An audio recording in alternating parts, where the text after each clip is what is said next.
So Rashee Rice did indeed turn himself into Dallas area police last night, getting booked for a quick mugshot, then immediately made bond and is now free. That is, until his court case comes and he will have to answer for his actions. We also have a couple unfortunate updates to his case as his affidavit was acquired, so we've got to talk about those, look at the contract details of both CEH and Mike Danna, as well as most of the pass catchers being in Texas to train with Mahomes, though of course Rice himself is missing. So let's talk about it, but first, how about those?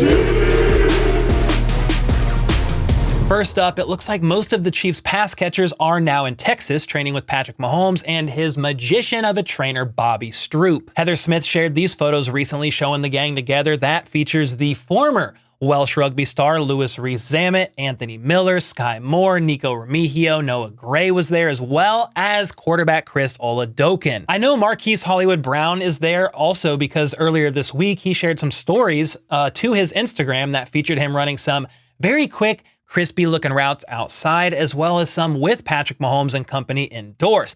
I'm not gonna lie, I'm freaking stoked to see him catching passes from Mahomes this season. It's also worth noting that in the background of some of these clips, I saw a receiver I was hoping to see out there soon, and that was Kadarius the Joker himself, Tony. So he is confirmed out there working with the guys, and I just thought it was cool to see him rocking a Patrick Mahomes branded hoodie as well to show support. Honestly, have no idea what the season holds for Tony from a production standpoint, but I would think the coaching staff will at least give him every opportunity to fight for and earn a roster spot. I mean, he's certainly talented enough to earn a roster spot, but he spent half the season injured. Remember, then took to Instagram saying he wasn't injured. The Chiefs then removed him from the injury report, and he was a healthy scratch in the Super Bowl. And with Kadarius Toney still being on the last year of his rookie deal, if the Chiefs decide to cut him, all $2.5 million of his salary is dead money, so they will save absolutely nothing by cutting him. Either way, I like seeing him out there, and if he does stay around, I'm intrigued to see if this being a contract year for Toney plays any role in him upping his production compared to last year. What do you think? Is Toney going to have a bigger year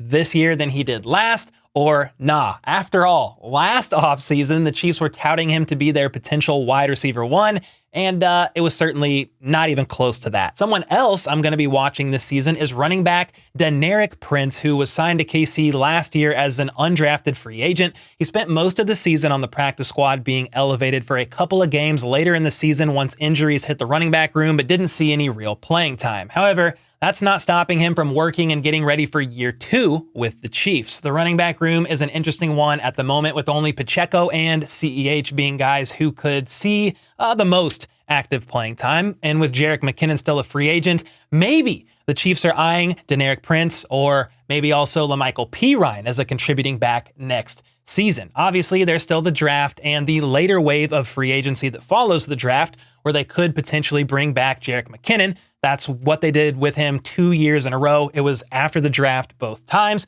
so time will surely tell there. But speaking of running backs, Clyde Edwards-Helaire was recently signed to a 1-year deal with the team, returning for season number 5. He said in his presser with the media last week that KC is basically home to him, and this is where he wanted to stay, to be with the teammates that he has grown up in the NFL with. And he also wants to show he can still be an active contributor in the running back room, like he believes he showed last season when he got more opportunities once injuries hit. Well, his contract details were recently revealed, and it's about what was expected. It's a total cap hit of $1.6 million with a dead cap of $1.3 and a base salary of $1.125. It's basically right on the money for a vet min salary of a player entering year 5. I love this for Clyde, but also for KC, as it's a team-friendly deal, and you get a guy who knows the system, just turned 25, and obviously has plenty of gas left in the tank, especially if he can stay healthy, which he was able to do last season. And since we're on the subject of contract details, we also now know the details of defensive end Mike Danna, who signed a 3-year, $24 million deal, which is an average of $8 million per year. And I believe that deal was signed last week or very early this week. The days blend together. Now, the guarantees on that contract was $13 million, which many assumed would make that contract really look like a 2-year deal of $13 million or so once the details were revealed. Well, today, the details were released, and his cap hit this year is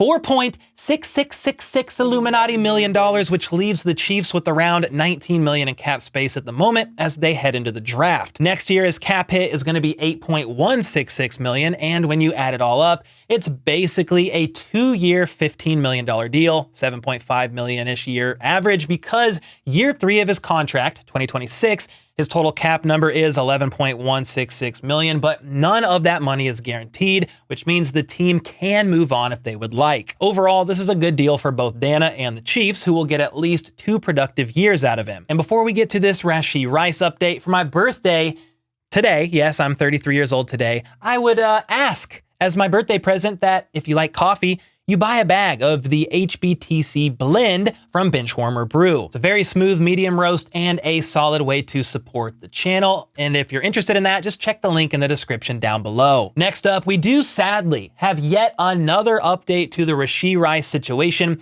after it was announced on Wednesday that Rice had an arrest warrant issued in connection with the 6-car wreck he was involved in the day before Easter. The warrant has him facing 8 felony charges at the moment that includes 6 counts of collision involving bodily injury, 1 count of collision involving serious bodily injury, and 1 count of aggravated assault. Then 21-year-old Theodore Knox, who was driving Rashee's Corvette, is not only facing these same charges as Rice, but just got suspended from the football team of the college he's attending, SMU. And yes, this is the same college Rice attended, and I believe they played together 1 season after Knox transferred there in 2022. Rice was then drafted in 2023 to the Chiefs, 2nd round, having a great rookie season, boasting almost 1,000 yards, but obviously has had a very poor start to his offseason. And with that arrest warrant issued, both Knox and Rice needed to turn themselves in within the next 24 hours or so, and last night it looks like they did just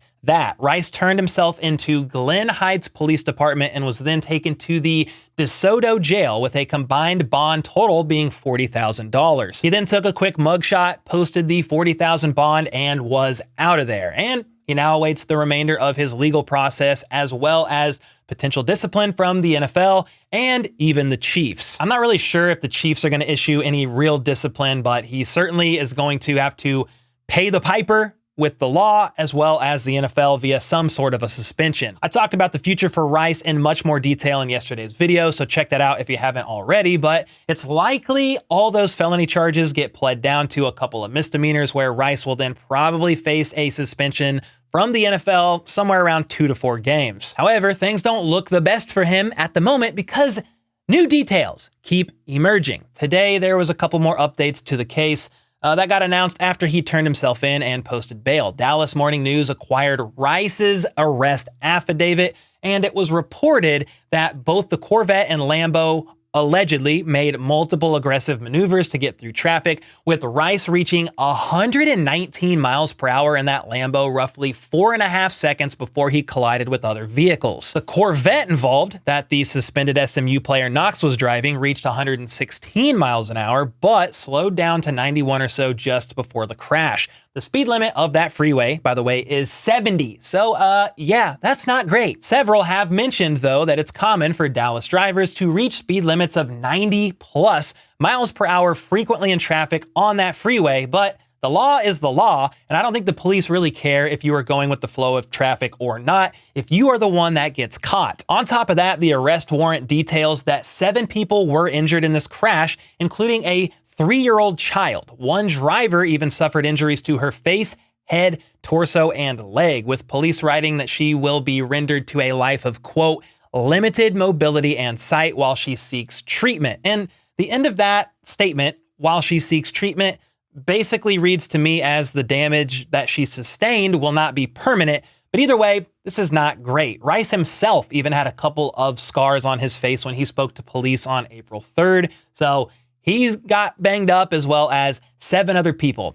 Hate to hear about the 3-year-old as well. I have a 4-year-old daughter myself. However, as of right now, this is about all the details we have, and quite possibly all the major updates we will get until Rice ends up going to court. The date of his court appearance, as of when I'm recording this video, is still unknown, but I will keep you updated every step of the way, even though, to be honest, guys, I wish I didn't have to report on this at all. Like, I wish this never even happened. But what's done is done, and with all that being said, let me know your thoughts on this situation in the comments down below as it stands stands right now. And until next time, let's go. Let's freaking go. How about those?